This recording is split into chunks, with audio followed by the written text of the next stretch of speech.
love and respects.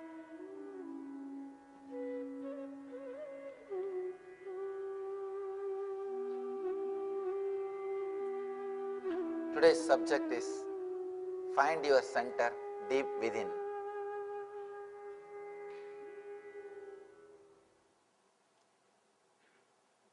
Let's see the sutra, then we'll enter into the subject. Kumbhitare chitavapi puritava yada bhavet tadadante shantanamasav shaktya santa prakashate.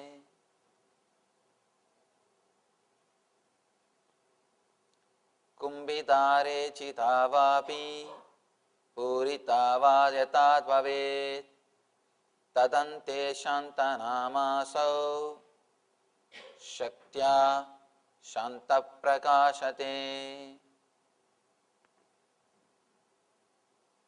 When breath is all out and stopped of itself, or all in and stopped, in such universal pause, one's small self vanishes. Still we are working on breath. First 9 techniques, Shiva speaks only on breath. You will be shocked. Just on breath, 9 meditation techniques. Because he is taking us to deeper and deeper levels. He is trying to give us deep experience of our own being. Breathing is the thing which is continuously happening in you, in spite of you, whether you want or not. Be very clear, you are not breathing because of you. In spite of you, you are breathing. In spite of you, it's happening. That can be used as a beautiful method to take jump into cosmic energy or into yourself. Here, Krishna is taking us,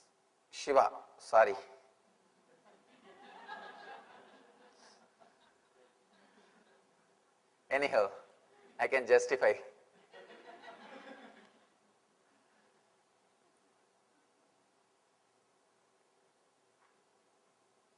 On breath, Krishna and Shiva both are given many techniques. Even in the Dhyana Yoga, Krishna speaks elaborately, extensively on breath.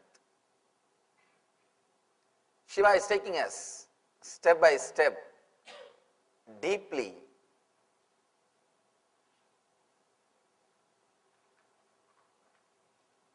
Yesterday, in the last sutra, Shiva explained how to be unclutched. He speaks about how your incoming breath, outgoing breath, and the gap, neutral space, all of them are equal. He was talking, you are liberated based on the concept of time. Now he is taking us to a little deeper. He is showing us you are liberated based on space. He is taking us to the deeper level of space. In the last sutra, he explained you are liberated, you are already what you are supposed to be. You are already what you are supposed to be. Explaining step by step, taking us into the deep levels of our breath.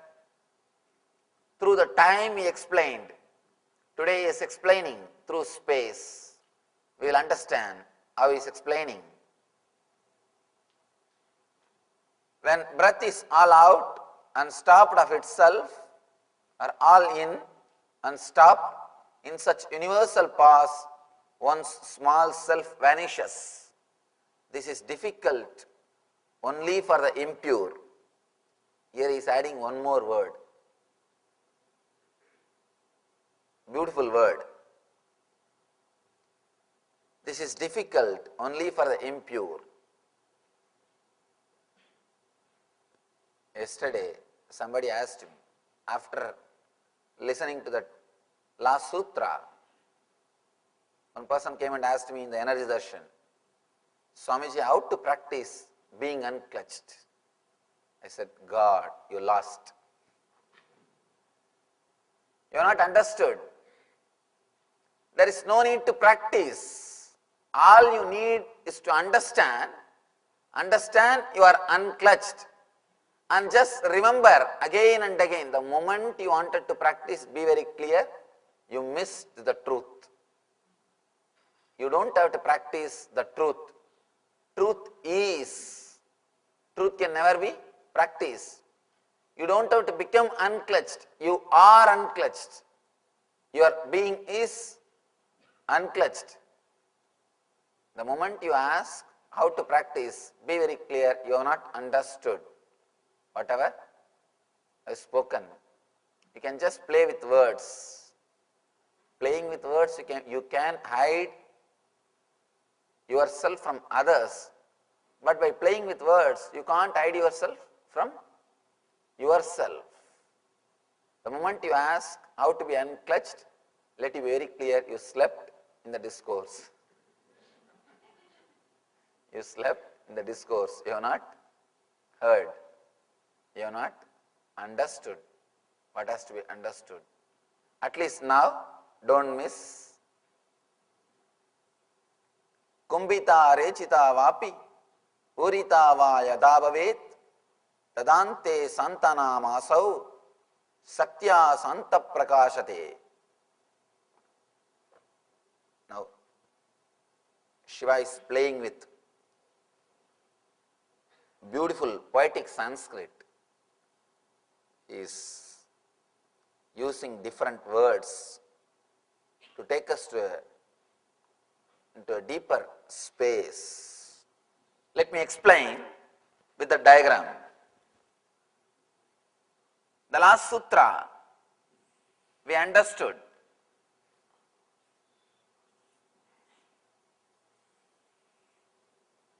Incoming breath,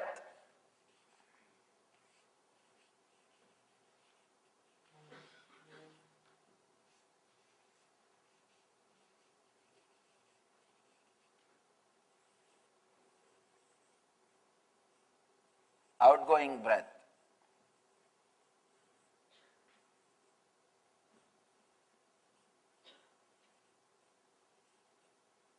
And this neutral space.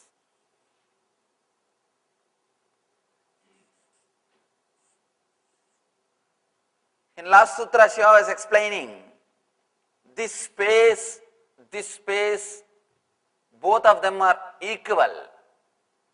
The time for this and the time for this, both of them are same.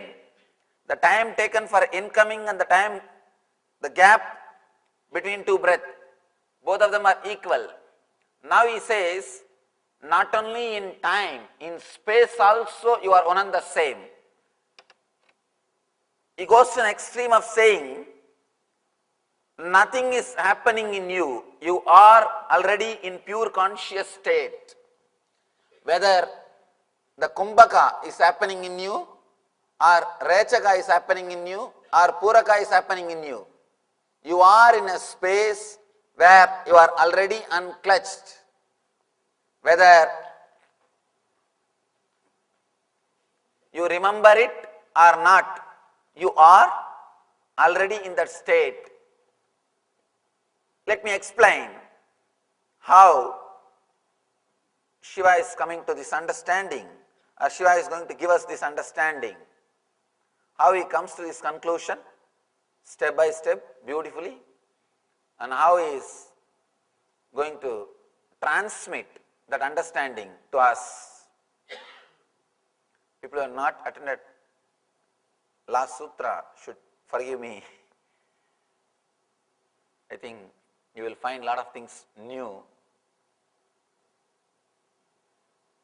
but nothing can be done because it is an extension of last sutra.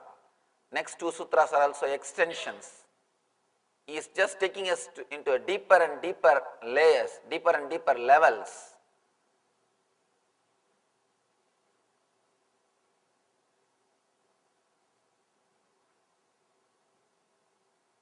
All right. When breath is all out and stopped itself, or all in and stopped, in such universal pause, one's small self vanishes. In the last sutra he said, when the incoming breath taking turn as an outgoing breath, your mind disappears. Your mind doesn't exist. Now he says the universe doesn't exist.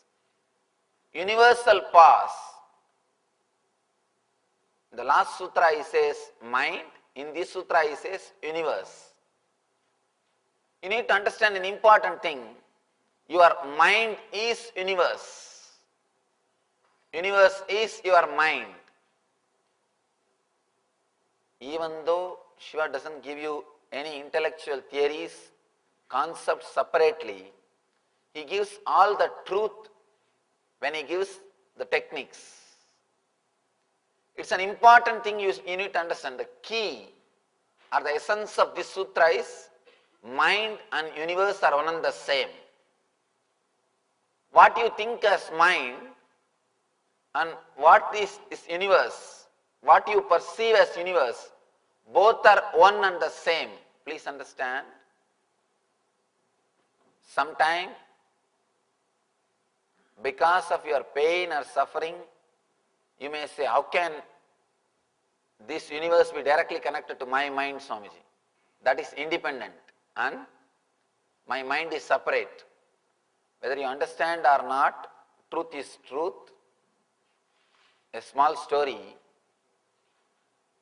One rabbi, after his retirement from the service, he went to hotel, want to fulfill his lifelong fantasy of eating pork.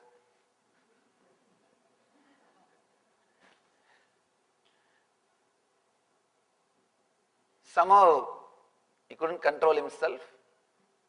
He went to the hotel, chose a corner, he sat in a corner, ordered for pork. He was waiting and fighting with his conscience. Not only was waiting and fighting with his conscience. As things will happen, one family from his congregation entered the hotel. According to Jews, nobody should eat alone. So naturally they straight came to the rabbi's table and sat in his table to share the food. In 5 minutes, waiter brought the big plate, opened the lid to reveal the roast suckling pig with a big full apple, baked apple in the mouth. They were shocked. And Rabbi also showed as if he shocked, and he started shouting, see, this place, you just order for a baked apple and what you get? You just order for a baked apple and what you get?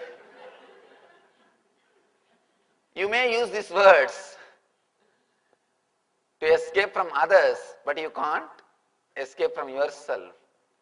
And after it comes, you may think you are not ordered, or you may act you are not ordered, but nothing is served to you unless you order. Your mind and the universe, both are directly connected. What you enjoy, what you get from this universe is nothing but your mind. Shiva says in the last sutra, he says your mind stops. Now he says the universe stops. Your mind and the universe.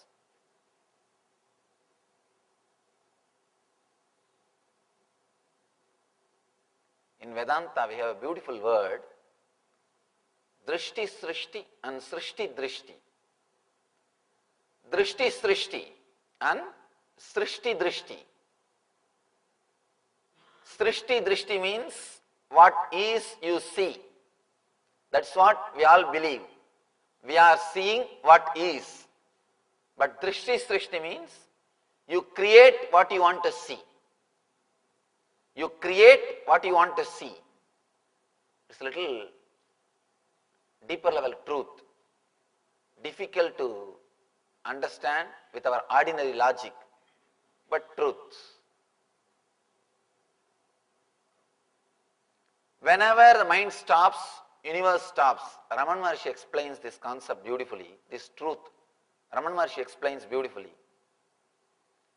Whenever your mind is not functioning, the world is not functioning.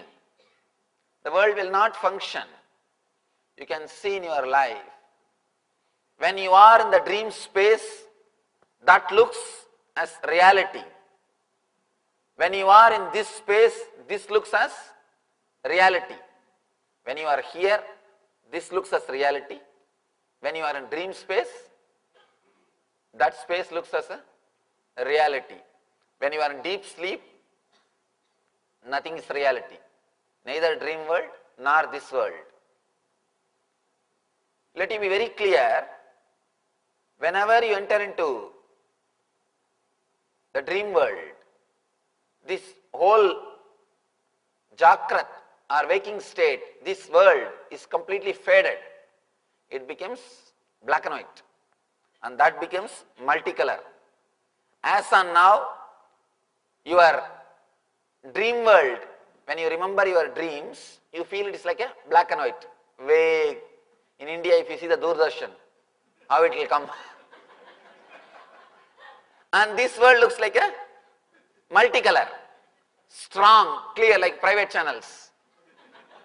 This looks like a 4D experience, 4-dimension experience. If you go to the Universal Studio, that Shrek 2, they give you the 4D experience. Na? They rock the chair. 3D, 4D is something like not only you have 3-dimensional view, along with the movements, the chair also moves. And especially that mummy, they give you that mummy experience. Literally everybody shouts. They give you that 4D experience. Same way, now you are having this world in a 4D form. You are having the 4D experience of this world. And in the dream state, whenever you experience the dream consciousness, you experience dream state as 4D and this becomes 2D. This completely faded. This fades away and that becomes reality. Let it be very clear. Then how can you decide or how can you choose which one is real or which one is unreal? You have no scale to choose whether this is real or that is unreal. You may put a question. No, Swamiji. Whenever we come back to this waking state, this world is same. I have same car, same house, same wife. It's not changing. But in the dream state, whenever I enter into the dream state, I have different car, different house and different wife, you see. Different wife. And dream state things are different. How can you say this and that are one and the same? You may ask. Please be very clear. The question may look logical, but it is not logical. You should understand one subtle truth. For example, sometimes you live 10 years of life in one night dream. Am I right? 10 years of life is lived in one night dream. In one night dream, you take birth, grow and finish your education, do so many things. It means in the 10 years, have you not slept? Inside the dream, you fall asleep and come back to same dream and play the game, and fall asleep, come back to same dream and play the game. Understand? It's very subtle but truth. If you give your attention, you can understand the truth. The very understanding of this truth will totally transform your inner space. See, in the one night, in just one night dreams, you live one full life, sometime 10 years or 20 years, even 30 years. In that 30 years, you have many times fallen into unconsciousness, sleep. Then you come back to the same dream and play with the dream, again fall asleep, come back to the same dream, play into the dream, again fall asleep. Be very clear how you live 30 years in one night dream. Same way you are living your 70 years in a one life dream. Life is a longest dream. Dream is short form of life. Small life is dream. Long dream is life. Let it be very clear. The very concept of time itself is illusion. That is why in one night, 10 hours of, in 10 hours dreams, you live 30 years of life.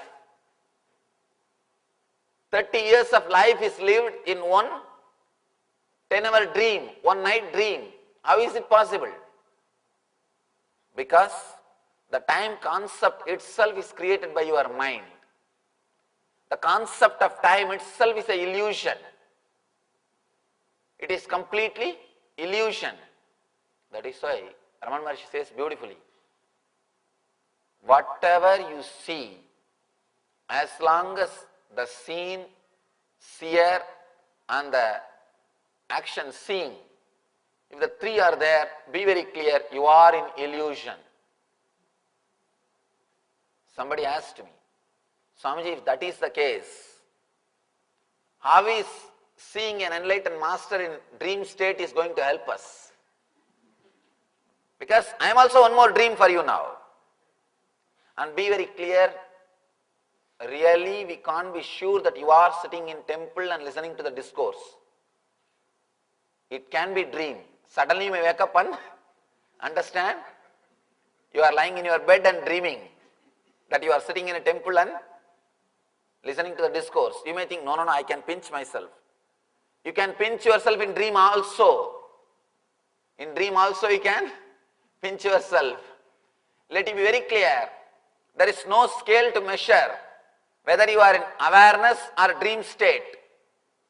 You can do whatever you are doing now, whatever you can do now, you can do everything in dream also.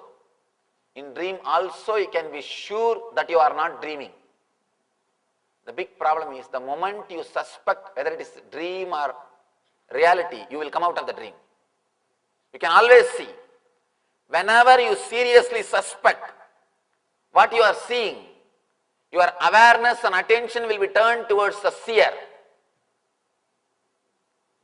Now, as long as you don't suspect the reality of what you are seeing, your awareness will never be turned towards the seer. The moment you suspect the truth or the reality of the scene, the moment you suspect, immediately your awareness will be turned towards the seer. You will be awakened. All these techniques again and again turn your awareness into the seer. You are constantly now attracted by the scene. So much of colorful dance, so much is going on. In the outer world, you don't have awareness or attention to turn towards the seer. All these techniques, Shiva is trying to turn yourself towards the seer, to give you the glimpse of the seer. The moment you suspect the scene, the moment you suspect the scene, it is not as you think, the scene is not as you understand, immediately your awareness turns towards the seer. The moment you turn towards the seer, you are awakened. What happens in the dream state? Same thing. Whenever you come out of the dream state, be little aware what is happening in that space. First thing, either you will have too much of greed or fear. If you have greed or fear beyond a limit, both will awaken you out of dream. Sometimes nightmare, sometimes too beautiful dream. Nightmare and too beautiful dream, both will bring you out of dream. Both will kick you out of dream space. First thing, you will start suspecting whether it is dream or reality. Next moment, the whole attention will turn towards your inner space. Then you will be awakened. Same thing will happen in this space also if you want to get awakened. First thing, you need to see. You need to understand. By understanding, you will naturally have the doubt whether what I am seeing is truth or unreality. It is a truth or false. You will start suspecting what you are seeing. The moment seriously you start suspecting what you are seeing, your whole awareness and attention will turn towards the seer. Seer will be automatically awakened. As long as you are engaged with the second person and third person, the first person will never be awakened. Your interest towards the second person and third person is lost. Immediately, your attention will turn towards the first person. You will be awakened to the truth. You will wake up from this big dream. I was telling you about the beautiful question. Somebody went and asked Ramana Maharshi also the same question. If everything is dream, seeing you in this dream, how is it going to help me? Ramana Maharshi says, when you see a lion in your dream, what happens? You wake up. That fear, or even if you see a beautiful actress, you will wake up. The greed. See, whenever you try to elongate that shaft, whenever you try your best to elongate that shaft, sometime beautiful dream, you try to hold on to the dream and suddenly you realize it is dream. Sometime frightening dream, you just wanted to escape from the dream.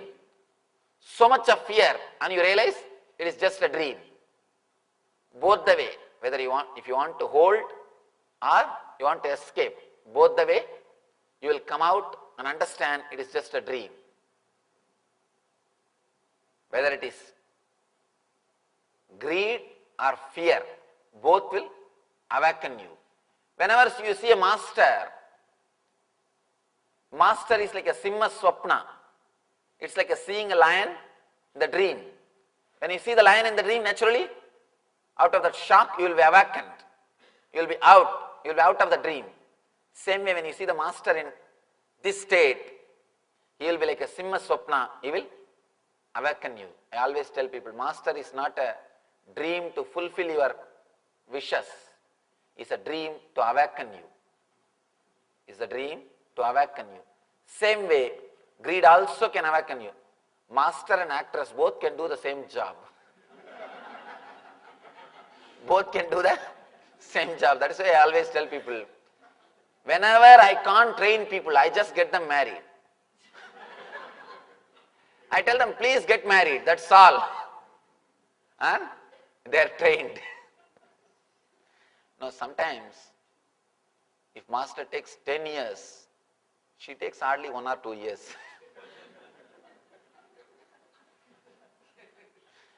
Now in our ashram, that's what I tell our brahmacharis. Either learn from me or you learn from your wife. But learning from me with a lot of love and courtesy. That's the only difference. Greed and fear both can teach you. Yoga choose the path of fear. It just controls you and corners you. At some point you are awakened, you understand, you are dreaming. Tantra chose the path of greed. It gives you, suddenly you understand, you are dreaming. Both the way, whether you are in greed or with fear. The theme or the idea is to put your attention on your being, to turn your awareness on your being. Whether it's a fear or greed, we need the only one thing, to awaken you. Kumbhita rechita vabi purita va yada bhavet tadante santana masau satya santa prakasate. Again, this one important thing you should understand, that your mind is universe. Only when your mind works, you see the universe. If your mind doesn't work, you will not see the universe. It's like your samskaras, your engrams, that decide your universe. Shiva says, in such universal pause, when breath is all out and stopped of itself, or all in and stopped of itself, in such universal pause, Shiva is speaking in last 3 sutras about the neutral space. For last 3 sutras he is discussing the same thing about the neutral space. How to enter into the neutral space and how it will help you step by step. In the neutral space itself he is guiding us step by step. First he spoke about the neutral space. Next he said the neutral space and the incoming breath time is one and the same.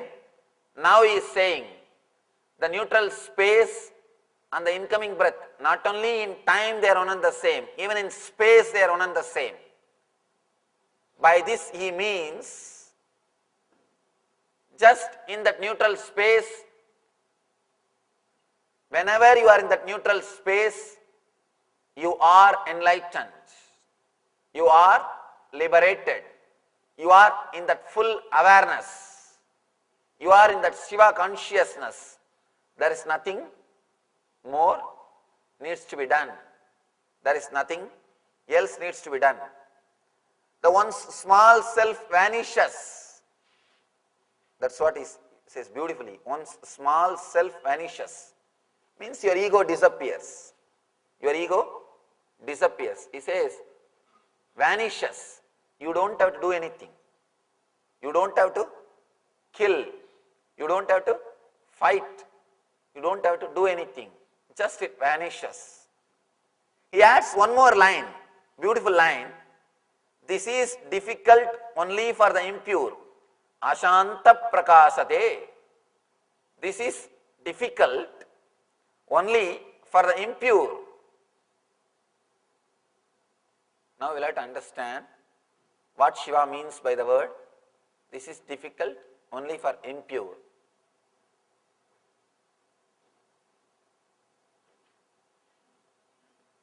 What he means by the word impurity. This is difficult only for the people who think it is difficult.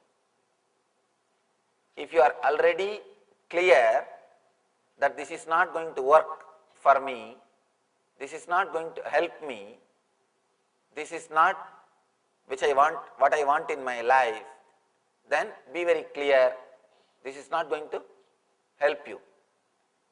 The moment somebody thinks, decides, this is difficult for me, it is going to be difficult, because it is you who is creating the shaft. If you think 10 times it is difficult, the thought it is difficult which happened to you today, the thought it is difficult which happened to you yesterday, the thought which is difficult, it is difficult which happened to you 1 year ago, you will connect all these thoughts and you will create a shaft, it is difficult. Then nothing can be done. If you have the thought, it is easy. It is easy. Then again, you will create a shaft, it is easy. If you create a shaft, it is easy. It is going to be easy for you. If you create a shaft, it is difficult by all your ideas of believing it is difficult, then it is going to be difficult for you. Let you be very clear, whether it is easy or difficult, both shafts are created by you. Raman Maharshi says, there is a beautiful song written by Raman Maharshi in Tamil. He says, oh, so easy, Atma Vidya, so easy. Somebody goes to him and says, Bhagavan, it is very difficult to achieve enlightenment. Bhagavan says, oh, so easy to achieve Atma Vidya, it is so easy. They ask him, how? He says, to achieve something in the outer world, you have to work. To achieve something in the inner world, nothing needs to be done. Just relax. He goes on explaining. Anyhow, one thing, your mind says it is easy. Masters say it is, your mind says it is difficult. Masters say it is easy. According to me, it is neither easy nor difficult because already it is there. You don't even have to think it is difficult. You don't even have to think it is easy because it is already there. Nothing needs to be done. Nothing needs to be achieved. If you have to achieve only, you will have to say whether it is easy or difficult. Here, you are not going to achieve anything. It is just the existence. It is just the truth. It is there already. All you need to do is just remember, you are unclutched. You are already unclutched, as I was telling you yesterday. Even your thinking is nothing but connecting all the thoughts and thinking that you are thinking. Actually, your thinking is not a big problem for you.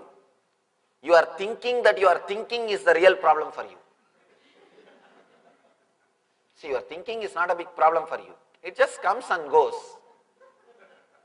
But when you start thinking, oh, I am constantly thinking, I am not able to stop thinking, that is where you start creating problem.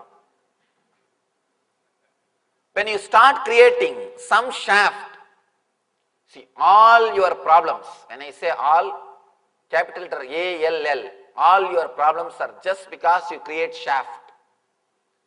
You create a shaft which does not exist. Which does not exist. If you just understand, you are unclutched by your very nature, you can see. Even if you try to clutch, you can't clutch. Try your best to connect your thoughts. Try to be on same subject. Try to concentrate your mind. You can't concentrate because God saves you constantly. God is protecting you. That is why you are not able to concentrate. People come and ask me, Swamiji, how to concentrate my mind? They don't understand what they are asking. Be very clear. The more you concentrate your mind, more you will start suffering. As on now, concentration will bring you only suffering because your mind. When you concentrate, naturally on what you will concentrate? Whatever is there only you will concentrate. In your mind you have only sufferings. If you start creating the concentration power, your suffering will become more and more. People come and ask me, Swamiji, I forget things. Please give me the power to remember. I tell them, you don't know what big blessing it is. No, because you forget things, you soon get healed of your mental pains, mental wounds. You heal yourself. If you can't forget things, be very clear. You will be constantly suffering. Because all you know is only one thing, suffering. You do not know how to be in bliss. You do not know how to be in joy. You do not know how to connect the gaps and create the shaft of gap. All you know is how to connect thoughts and create the shafts of thought. Any thought will create only suffering for you. as on now, you not having concentration is a big blessing for you. According to Tantra, one of the great work of Shiva is Trodana. They say Trodana means making you forget things or making you move away from the past. If you start trying to have more concentration power, be very clear, you will bring more and more misery and suffering for you. That is why the people who try to do this hypnotism, mesmerism, these yogic practices to concentrate their mind, you can see always they will be in tension. They will always be in tension. Attention means you are at tension. Attention means attention. When you start giving your attention, be very clear, you are at tension. Always they will be serious. You can see constantly they will have a headache. No, really, they will have a headache. Because constantly they are trying to think on one subject. Means they are trying to create a shaft. They are trying their best to create a shaft. One more thing, no doubt they will become schizophrenics. That is why I tell you, some of the yogic practices, without intelligence if you start doing, without maturity if you start doing, you will end up only in more problems. You will end up only creating more and more difficulties, more and more problems. Because in concentration, you exclude everything. In awareness, you include everything. In awareness, you are not aware of particular thing. You are purely aware. In front of you, anything can come. You will be aware. That's all. In awareness, you work on yourself. In concentration, you work on something outside. You concentrate on something. Your whole consciousness is centered on something. In concentration, you are working towards a different angle. In awareness, you are working towards different angle. Whole West is suffering so much of depression because they misunderstood awareness as concentration. They started thinking concentration is going to help. No. Concentration is no way going to help you. Concentration will bring you more and more suffering. You will create more and more shaft. You will create too many shafts and you will start fighting with those shafts. All concentration is excluding something. For example, if you concentrate on this one line, you exclude everything else. In that one line, if you concentrate on one dot, again you exclude everything else. You are excluding. By excluding, you will not be able to achieve anything. But with awareness, you will be aware of the whole board. You will be aware of this whole scene. You will be aware of this whole space. You are aware of this whole universe. In awareness, you do not exclude anything. You only start including things. In concentration, you will be excluding things. When you start creating shaft, when you start thinking that you are thinking, be very clear, you become impure. Then it is difficult for you. Then you can't achieve this. Even you believing that you have a lot of impurity is nothing but a shaft. Let it be very clear, all your guilt, all your pain, everything is pure shaft. The mistake which you did 10 years ago, the mistake which you did 7 years ago, the mistake which you did 3 years ago, they are independent, unconnected incidents. But when you connect them and start thinking, naturally you will start creating guilt. Let you be very clear, you cannot be helped by creating guilt. Is there any single person who says, no, I changed myself, Swamiji, by creating guilt? Never. might have stopped expressing that attitude, you might have stopped doing that act, but never think you are liberated from it. Never think you are liberated from it. Symptoms may change, but you are not cured. Doctor asks to a patient, how do you feel after the medicine? You came to me with a complaint that you are hearing ringing sound in your ears. How do you feel now with your ringing sound? Patient says, oh, after the medicine, I get only engaged tone. I get only the busy signal. I am not getting the ring tone. The ring tone may change into busy signal, but you will not be healed. Let you be very clear.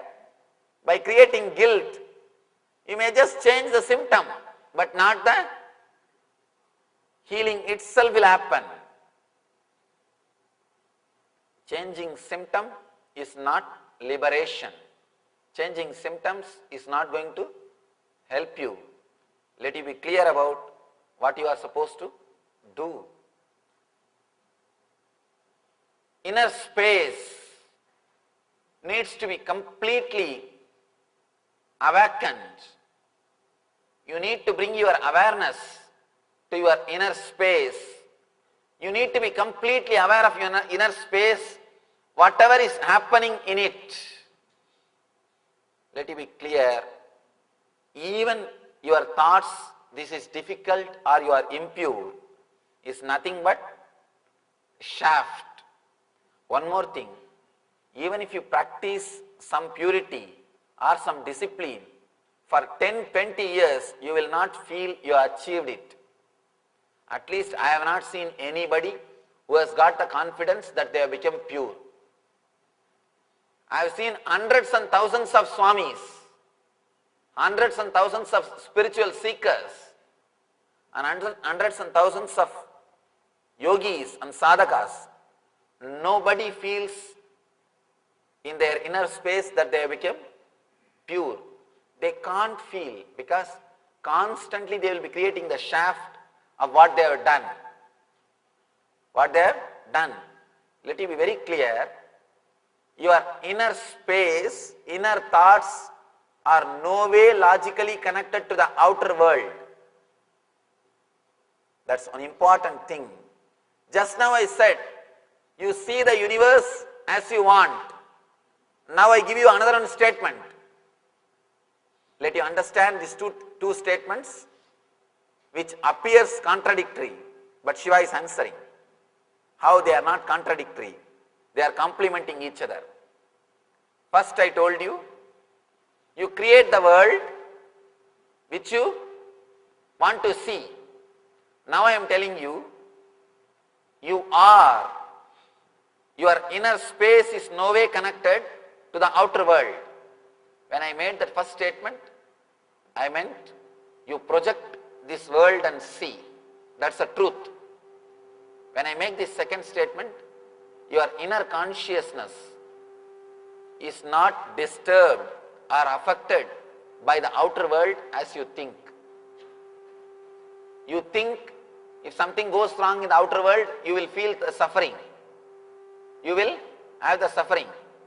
Or something happens in the outer world, nice thing, you will have that joy. But it doesn't happen always logically. Sometimes even if you have something nice outside, outer world, you don't feel the excitement, joy in the inner world. Sometimes strange you can feel when something seriously wrong, when something goes wrong. Suddenly you see a confidence, you stand up and you show your strength. Mentally you may be thinking, oh, if that happens, I will be completely collapsed. I cannot do anything. But when it happens, suddenly you will see you are able to handle it. You are able to manage it. You are able to live through it. Be very clear. Two things you need to understand. Your thoughts or your response is no way connected to the happenings of the outer world. Second thing, your thoughts itself, they are not directly, logically connected with each other. Your response to the outer world and your response to the inner world, both are illogical, independent and unclutched. Your thoughts towards the outer world, towards the inner world, your own self, both are not logical or connected as you think. You are made to believe you have a logical identity. It is only a belief. Your logic, as long as you believe your logical identity, let you be very clear, you will be constantly bringing more and more and more suffering. You will not have the spontaneity. I have always seen people who are not logical, who are not educated, they will be more spontaneous. I have seen they will be so alive and spontaneous. Whenever I utter the word spontaneity, I remember a beautiful story, beautiful incident which happened in my young age. Maybe I think I told this incident in some other lecture, but I'll tell this once more, at least for the newcomers. In my young age, in our village, they used to recite the Mahabharata. Mahabharata is the history of India.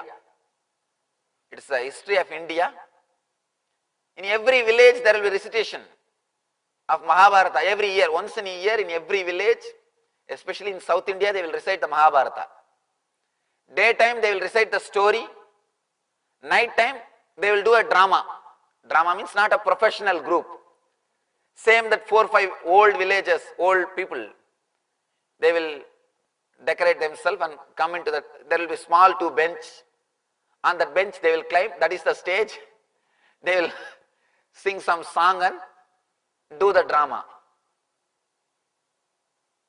Thanks to this type of programs, because of these programs, still India is alive. Morally and culturally, the whole country is connected because of this type of programs. It is done in a very ritualistic way. Morning they will recite the story and evening they will do the drama. Drama will be very nice, very spontaneous. There will not be much arrangement. Only one stick will be there. That is what, that will be used as veena when Narada uses. If he holds like this, it will be veena. If Hanuman holds like this, that is gada. That is the gada. Same thing, one stick. On the top of the stick, one paint box will be tied, that's all. One stick with the paint box, that is the veena, and then that is gada. You have to just understand who holds it, in what way he holds, that is the name you have to give. If it is held in this way, it is called veena. If it is held in this way, it is gada. It's a nice village program. That day, the story is the Draupadi Vastrabharana. There is a, if you know the Mahabharata, you will understand. Draupadi was abused in the court by the Duryodhanas. Duryodhana and his brothers. That is the story. According to the story, the Draupadi, of course, male only will decorate themselves as female. No female are allowed to act in the dramas. Only male have to act the female role also. The Draupadi is supposed to wear 7 saris. She will come with the 7th sari. And the person who is supposed to remove the clothes, he will be pulling the sari. He will, after the 6th sari, he will say, "Oh, I am tired," and he will fall. That is the story. And Krishna will appear. By the time the 6th sari has come, the Draupadi has to shout Krishna, Krishna. Till then she will be shouting different names, Gopala, Govinda, Madhusudana, Madhava. When it comes to the 6th sari, she will shout Krishna. Then Krishna will appear behind the stage. Behind the stage he will jump into the stage. There will be a small screen. Behind the stage the Krishna will be standing. He will jump into the stage and come. "Oh Draupadi, I have come to protect you. I have come to save you." By the time Krishna comes, the Duryodhana has to say, "Oh, I am tired. Oh, I am tired," and he has to fall. This is the story. This is the story supposed to happen. And Draupadi came as usual with the 7 saris, and this Duryodhana started pulling. One small mistake, this Duryodhana forgot the count. He forgot the count. He suddenly forgot which sari he is pulling. Whether it is 6 or 5 or 7. Because he forgot the count, he started pulling the 7th sari also. Now it is dangerous. Only 6 he is supposed to pull, and by 6, according to the story, the 6th sari when he pulls, the Draupadi has to shout Krishna, and Krishna will jump into the stage, and Duryodhana will fall. Because this guy forgot the number, he started pulling the 7th sari also. And Draupadi got so disturbed, she straight away started kicking Duryodhana. Hey, leave me, hey, leave me. Instead of shouting Krishna, she started kicking Duryodhana. And we all thought, what is going on with the story? Draupadi is not supposed to fight with Duryodhana. She is not supposed to fight, she is supposed to shout Krishna, Krishna. She lost all the temper and started thinking, hey, leave me, hey, leave me. And this guy, he did not understand what Draupadi means. And he thought she is really acting. And he is again pulling. And he, without leaving, he is just pulling the sari. And somehow they both started fighting with each other. And in that fight, anyhow, finally, nothing could be done. The Duryodhana pulled the 7th sari. And this Draupadi is standing on the stage, above all female makeup, below with a trouser. With the trouser he is standing. The face is full of turmeric and flower. Above the hip, complete female decoration, with all the jacket and female dress. And below he is standing with the trouser. And the Krishna is behind the screen, he is just smoking beedi. And he is thinking, what is happening, still I am not called. And he is enjoying his beedi. And he is just peeping through the screen, still I am not being called, what happened? Because she has to shout Krishna, only then he will come. Till the 6th sari, Draupadi has to say, Madhava, Madhusudana, Govinda, Gopala. Only on the 6th sari she will shout Krishna, then Krishna will appear. And he is standing with the beedi and waiting. This guy is so spontaneous, he said, Krishna, because you are busy with your beedi, you converted me into male and saved my prestige. The whole scene took a different turn. See, actually, this spontaneity can happen only if you are not intellectual. If you are intellectual, you can't be spontaneous. What you will be doing? At the most, you will be taking one more sari and hiding. But what can be done? Already everything is open. Already things are open now. Nothing can be done. Of course, this spontaneity will be alive and active in you when you are not programmed intellectually. When you know you are unclutched. Even once you experience you are unclutched, this spontaneity will be so alive and active in you, no cloud can cover your inner space. You cannot be disturbed, you cannot be depressed, you will not be perturbed by your vasanas. That is what in Zen there is a beautiful saying, birds don't leave footprint on the air, in the sky. Birds don't leave their footprints on the sky. If you work with that clarity or the remembrance of you are unclutched, your activities will not leave their footprints, samskaras in your inner space. No activity will leave the samskara or the engram in your inner space. Nothing will touch your inner space. There's a beautiful story of Janaka Maharaja. Janaka is a great enlightened master who was king and enlightened master, both. Sugabrahma is another one enlightened master, the first Paramahamsa on the planet Earth. Sugabrahma was sent to Janaka Maharshi by Vyasa. Vyasa is the father of Sugabrahma. Vyasa says, go to Janaka and learn the ultimate truth from Janaka. The Sugabrahma goes to Janaka's court. That time Sugabrahma was not enlightened. He goes to Janaka's court and he sees Janaka is just sitting in the throne and enjoying. Sugabrahma never thought Janaka is a king, and he never thought that he will be sitting in throne.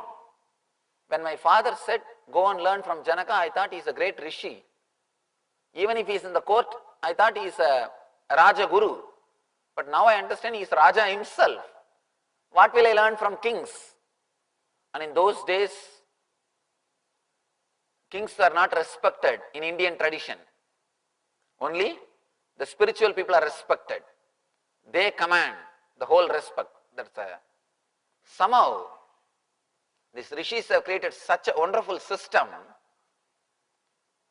that Vedic lifestyle, the person who doesn't own anything, who doesn't have anything, he is respected more than a king. Neither Vaishya, who has got money, nor Kshatriya, who has got power, is respected. Only Brahmana, who has got the intelligence, spiritual wisdom, he is respected. Only the rishis are respected. He thought, what will I learn from this king? After all, he is a king. He won't have anything to teach. Anyhow, my father said, he goes to the Janaka and he asks Janaka, what will you teach me? Janaka says, stay here for 3 days. Whenever people come to me and they ask me, Swamiji, give us a glimpse of meditation. Please teach us how to live in the bliss. I tell them, no, to tell you honestly, I can't teach you, but you can pick up. I can't teach you, you can learn. I always tell them, just be around me 24 hours for a few days. I cannot teach you by my verbal language. With words, you cannot give anything. Maybe you can pick up from my body language. Just see how I live. Just feel how I am living. That may give you some glimpse. That may give you the confidence. Be very clear. Words are not going to teach you. And here also the words which I am uttering, they are not great. And I am not an orator.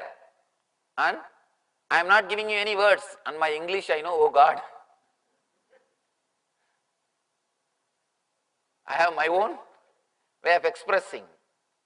Anyhow, I don't bother about it also because I am not here to teach you English class.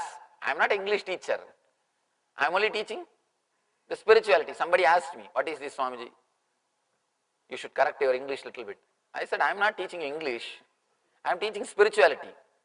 Do you understand what I want to express? He said, yes, I understand. That's all. That much only we need language. Language is necessary to convey. That's all. That's enough. Nothing else is necessary. We don't have to bother about anything else. Anyhow, I am not giving you words. Words can't do anything. Words can't do anything. The words which I am speaking are not important. The confidence which is radiating in my eyes, the honesty which is in my body language when I utter this truth, that is the reality. I always tell people, if you can pick up this honesty and confidence, you achieved. If you pick up these words, nothing, you won't be helped. You are not going to be helped. But if you pick up this honesty and confidence, then you have done what you are supposed to do. You achieved what you are supposed to achieve. I always tell people, stay around me, be around me. Watch. Just be a spy. See how I am living.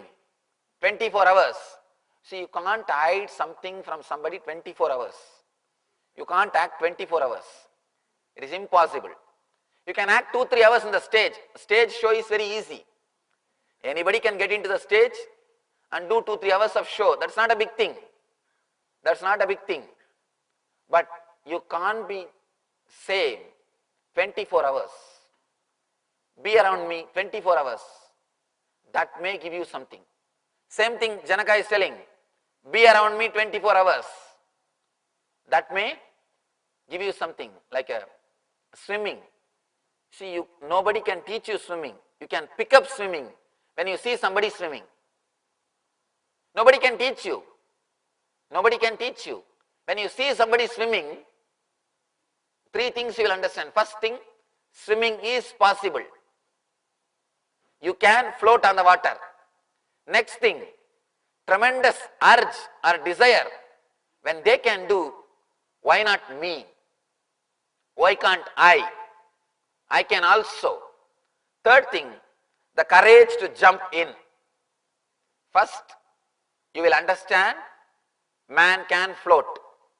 Next thing, when they can, why not me? Third thing, let me also jump, the courage. Same way, when you leave an enlightened being living on the planet Earth, when you see the enlightened being living on the planet Earth, when you live around him, 3 things you will understand. First thing, enlightenment is possible. You can live like a god on the planet Earth. Next thing, when he can, why not me? Because he will radiate such a simplicity and he will radiate such an ordinariness. Naturally you will have the confidence. When he can, why not me? Third thing, an important thing, let me jump, the courage. All these 3 will happen only if you live around the master, seeing the body language. Nothing else can help you. I always tell people, swimming can never be taught. You can pick it. You can pick up.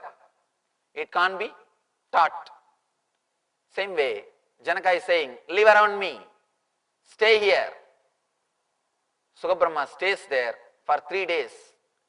He is not able to understand. Sukabrahma is not able to relate with what is going on there. Janaka is sitting nicely, enjoying his sukha. Singing is going on, dancing is going on. Whatever goes on usually in the court, everything is going on. And he is just enjoying the whole thing. Janaka is enjoying. Sukabrahma is not able to relate with the whole scene.